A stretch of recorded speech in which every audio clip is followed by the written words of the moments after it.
Today we're recapping an American fantasy adventure film, Pete's Dragon. Spoilers ahead. This movie starts on a very depressing note. We see a young Pete lose both his parents to a tragic car accident. The accident's a bit ironic considering his parents just lauded him for being such a brave child in the car. And only he survived the tragic accident. The year is 1977, and Pete is just 5 years old, stuck in a forest with both of his parents dead. Pete is quickly ambushed by a pack of angry wolves. But something happens. All the wolves suddenly run away from Pete. However, it's not the ghost of his parents protecting him. Rather, it's a large dragon, covered in green fur and kind yellow eyes, who comes to rescue Pete. The little boy is naturally afraid of the huge figure before him. Who wouldn't be? But the dragon's friendly. Not only is he not interested in eating a little boy, he also wants to be friends with Pete. The little boy finds shelter under the large arms of the dragon, and together they fly deep into the forest. 6 years go by, and we're thrown into Millhaven, a quiet, small town. In Millhaven, we meet Meacham, an elderly man who claims to have seen the dragon and fought with it.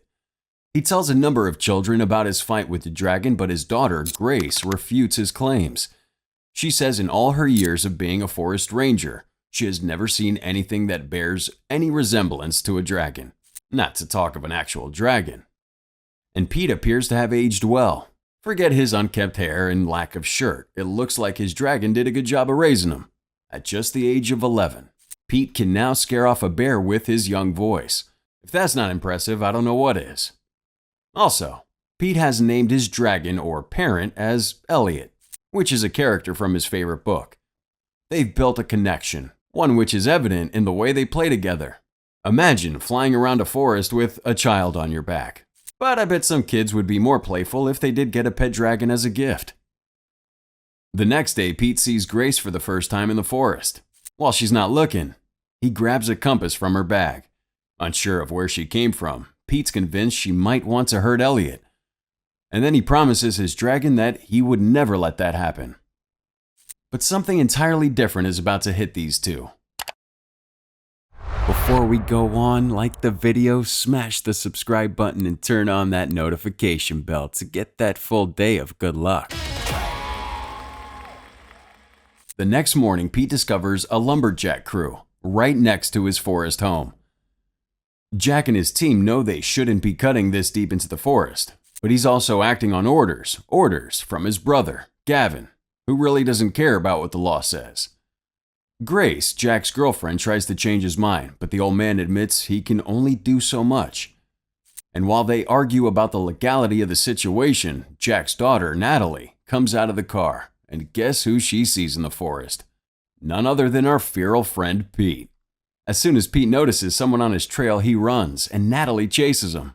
Unfortunately, Natalie falls from a tree, screaming, which alerts her father, his girlfriend, and also Gavin. While she sits hurt on the ground, the only thing Pete is interested in is her hair. It's pretty much safe to say he's not seen that sort of hair in a long time. Pete tries to flee the scene, but Gavin's fast and ruthless hands not only stop him, they knock him out cold. Naturally, Elliot's getting worried. He hasn't seen Pete in a while. Even though it's just been a few hours, Elliot kind of feels that something's wrong somewhere. He goes in search of his friend, but his huge body figure causes him to knock down a tree that unfortunately falls right near the lumber camp. Gavin's fears are now confirmed. Initially, he had a hunch that something was in the forest. He even tried to tell his brother Jack, but he wasn't listening. How could he? Gavin just knocked out a child. Armed with a weapon, Gavin forms a search party with his lumbermen and sets into the forest to find the strange figure. At the same time, Pete wakes up in a local hospital with a lone red balloon before him. It's an entirely new space for him. He even finds it hard to open a window. But smart kid, he eventually opens the window and escapes through it.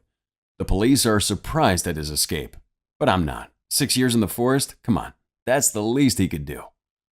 But the escape is only for a short while. 6 years in the forest doesn't make you strong enough to run through an entire city.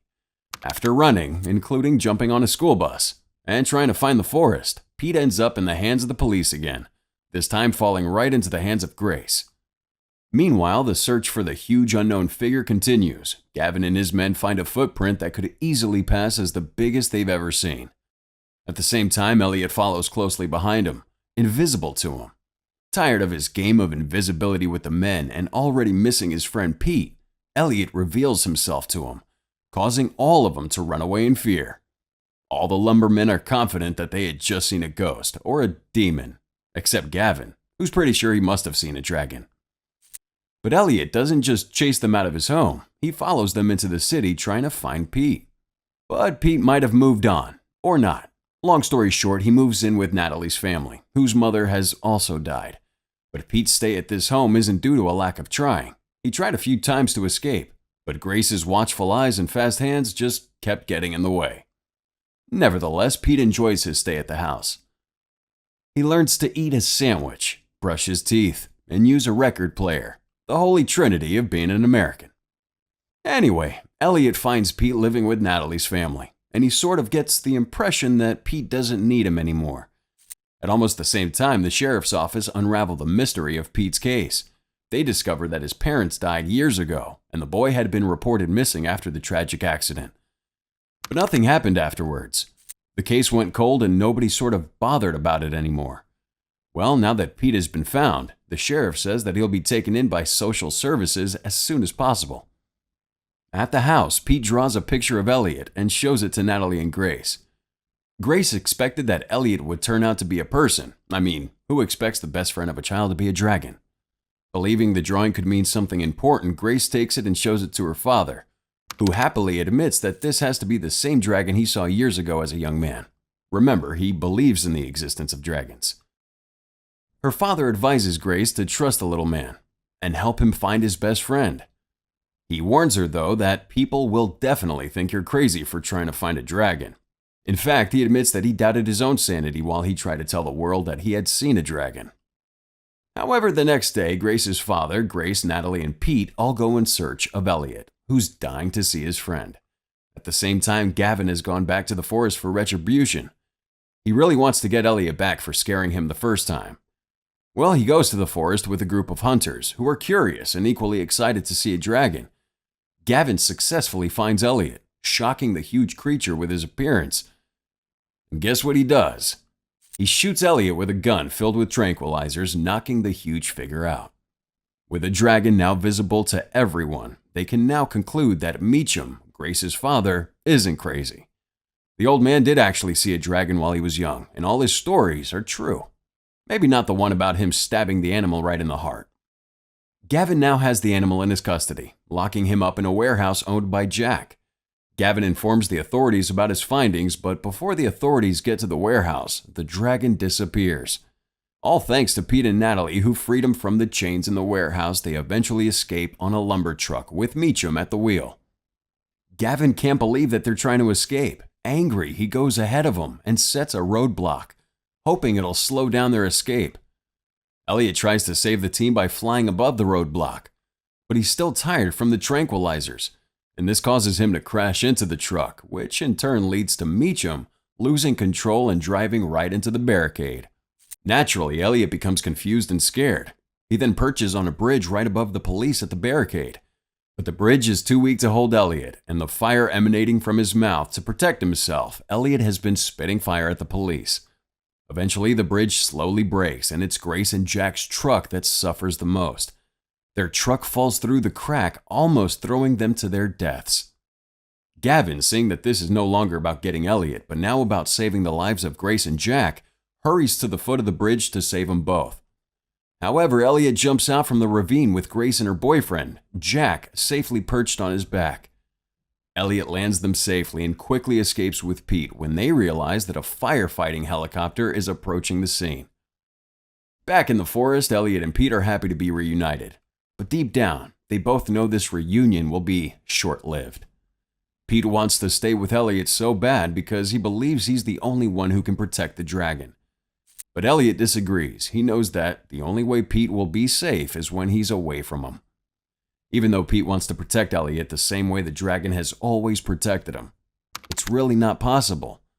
A boy of 11 can only do so little, and Elliot understands this perfectly.